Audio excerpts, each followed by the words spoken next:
Goeiemiddag, 27 Augustus. Tyd vir so 'n paar refugee antwoorde. Kan ek die US military join in 'n support rol omdat ek nog net 'n refugee is? Nope, jy kan nie.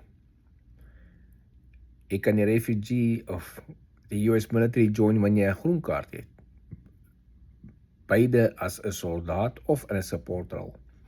Die probleem is terwyl jy nog 'n refugee is, jy kan nie in 'n support rol gaan want jy moet op 'n basis gaan, op 'n militêre basis wat sekere background checks vir require en so aan. So hulle gaan nie toelaat jy nog 'n refugee is nie. Dan mag hier en daar 'n baie klein job wees wat jy kan doen in 'n support rol, maar dit is baie min en nie noodwendig as jy 'n kans gaan staan voor jy nie 'n green card het nie.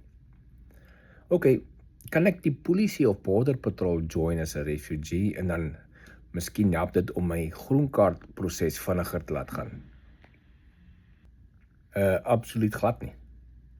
Jy kan nie border patrol of polisie of enige federal agency join, law enforcement, voor jy nie 'n burger is nie. So jy kan dit nie as join as jy 'n permanent resident is of 'n groen kaart nie, moet eers 'n citizen wees. Hier en daar is daar state en stede, klein dorpies wat miskien 'n ou met 'n green card sal vat as 'n polisieman, maar dit is op low level. So nee, die kans is amper 0 vir dit ook. Moet julle daar in Amerika hondelisensies hê? Moet jy betaal vir 'n hond elke jaar? Nope. Jy kan soveel honde soos jy wil. Jy betaal nie vir honde nie, behalwe wanneer jy hom gaan koop of wanneer jy hom gaan by die shelter vat. Ek sien die mense praat van daar's 'n wet dat in Amerika in jou erf moet jy honde op leibande hê, is daar nie fence om die erf en so is nie. Daai wet is absoluut vals. Of wie ever dit gesê het, is vals. As jy in die straat afloop, buite jou erf, en daar sekere city ordinances wat jy dan sê jy moet die hond op 'n lyfband hê. Dat jy nie kinders byt nie. En dit is nie noodwendig by almal nie. Maar meestal sal dit hê. Maar in jou erf? Nope. Nou wat van as ek nie 'n fence om my erf het nie?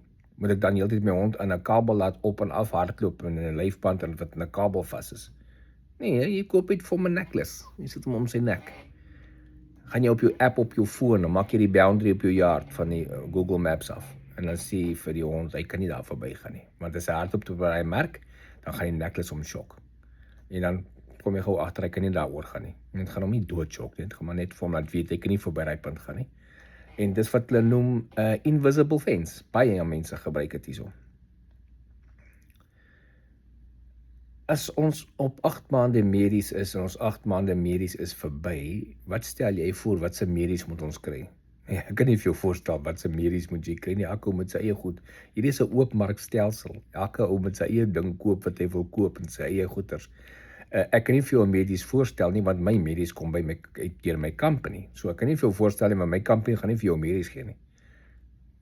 Die plek waar jy werk sal vir jou medies gee, hulle company sal vir jou. Maar jy hoef nie onthou, jy hoef nie noodwendig die plek waar jy werk se medies te vat nie. Jy kan jou eie medies gaan uitneem as jy beter opsie kan kry, maar gewoonlik die companies subsidize some of that so. Dis waar dit kom. En jy gaan nie noodwendig 8 maande op die medies wees nie. Sodra jy 'n vol salaris het en 'n werk het en jy gaan op 'n vol eie medies, dan gaan jy nie meer hierdie medies kry nie. Ek sien oralste nou wys hulle dat alle visa aansoeke gestop is in Amerika, alle visa aansoeke, selfs ons program. Is vals. Daar is baie visa aansoeke wat gestop is, maar die refugee program van Suid-Afrikaners wat hier kom gaan voort, daar is nie dinge dat dit gestop is nie, al is daar mense wat dit claim. Kan jy vir ons Chris Wyatt of Professor G en wat Shelly Hebben se kontak details in die hande kry om vir ons stuur? Nee, ek het geen kontak met daai mense nie. Inteendeel, Shelly Hebben het my geblok. Ek het mos gewaag om die woord unabridged op haar Facebook page te gebruik en toe blok sy my. So ek het geen klou wat sy doen of waar sy is nie. Professor G en Chris Wyatt, ek het nie klou waar hulle is en hoe om hulle nie aan te kry nie. So hoe jy hulle gaan soek op Google, hoe ek hulle gaan soek is presies dieselfde ding, so jy kan maar net sowel dan self soek nie. Ek kan ongelukkig nie help met dit nie. Ek het nie kontak met hulle nie en ek volg hulle ook nie. Ons het 'n ineligibility letter gekry, gaan dit 'n impak hê op my H2A aansoek wat ek later doen. Nou kom ons dink gou logies hieroor. Jy kry ineligibility brief om op die refugee program te kom. Dis nie 'n denial nie. Jy is net ineligible om die program te gebruik want daar kort iets. Jou persecutionsbrief is nie reg nie of whatever. As dit is weens een of ander rede dat hulle sê jy kan nie kom nie, dan gaan dit definitief 'n impak op H2A ook het. Want hulle probeer keer dat jy nie op H2A kom en as jy hier kom, dan verdwyn jy net nie.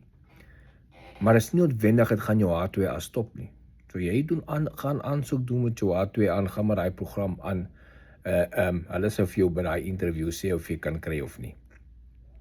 Moenie net ophou met jou ineligibility letter gekry het. Jy kan selfs gaan aansoek doen vir 'n vakansievisa in Amerika.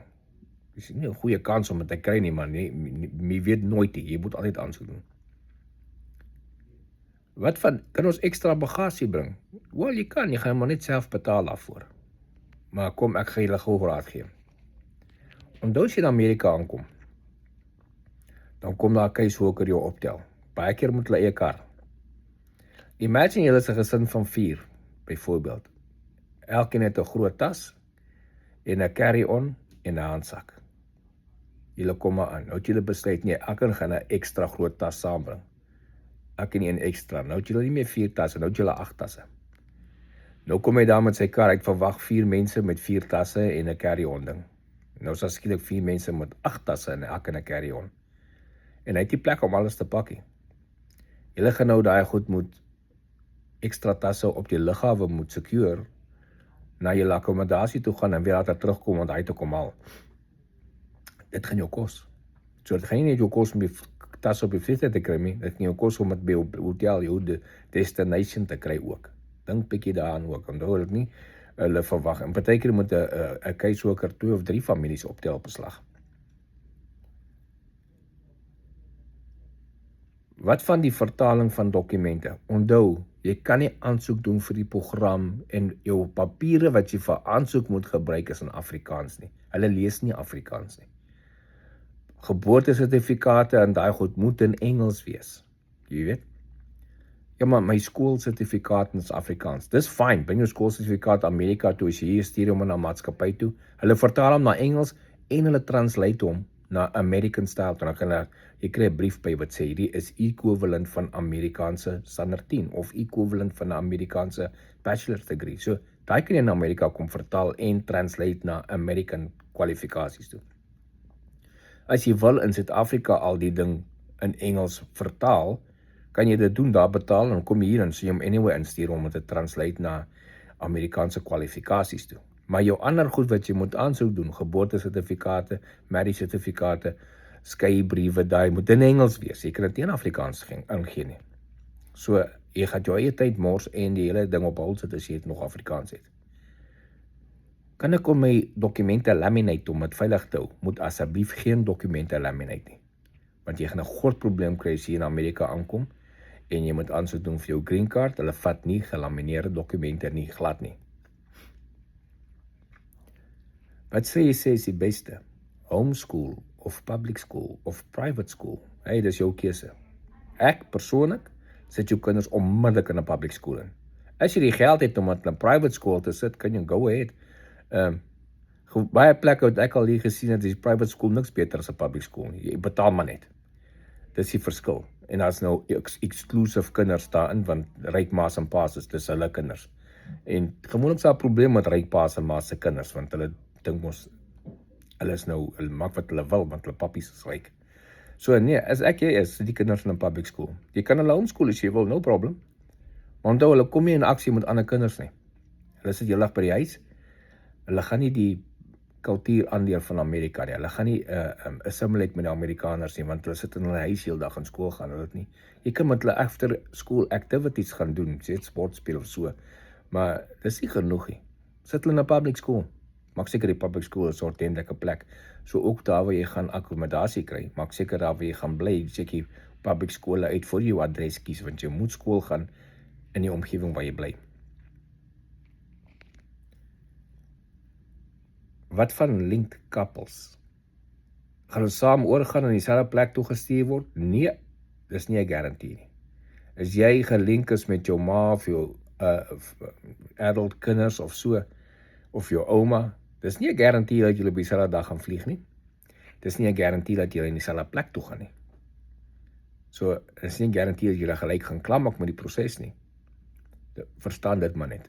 Eventually kan jy by mekaar uitkom as jy in Amerika aankom en na 2 verskillende plekke toe gaan, of die een kom 2-3 maande na die ander nie aan. Jy kan sê ek wil wag vir die ander om reg te wees. Dan wag jy nou vir die ander dat sy goed reg is, jou is klaar reg om te gaan. Dan word die program dalk gestop of iets. As jy nie gegaan nie, of iets anders gebeur. En skielik word jou nog weer afgekeer. Ek weet nie, maar dis nie 'n garantie, al is jy gelink dat jy gelyk gaan aankom nie. Wat van cash vir travel? Moet ons 'n bietjie cash saambring? Jy kan so $200 in jou gatsak sit, moenie meer nie. Die meeste lughawens waar jy deur gaan, vat nie meer cash nie, hulle vat net kaarte. So, nie te veel geld by jou in cash nie, want jy gaan dit nie noodwendig kan gebruik nie, en jy weet, daar is nog steeds airports so goed, pickpockets en al die goeders. Ek sal definitief vir 'n klomp cash saam meebring. Jou bankkaart gaan nie werk, jou debietkaart en jou kredietkaart. Maak net seker jou bank weer daarvan, dat jy hier kom, dat hulle nou nie sien as jy ding swipe daar in Atlanta Airport en dink hulle jou bankkaart is gesteel en hulle blok jou kaart nie. So maak hy reëlings voor jy kom. Dis dan die vraag vir vandag. Enige ander vraag gooi dit hieronder en maak ek weer 'n video vir die antwoorde. Geniet die dag verder, né? Cheers.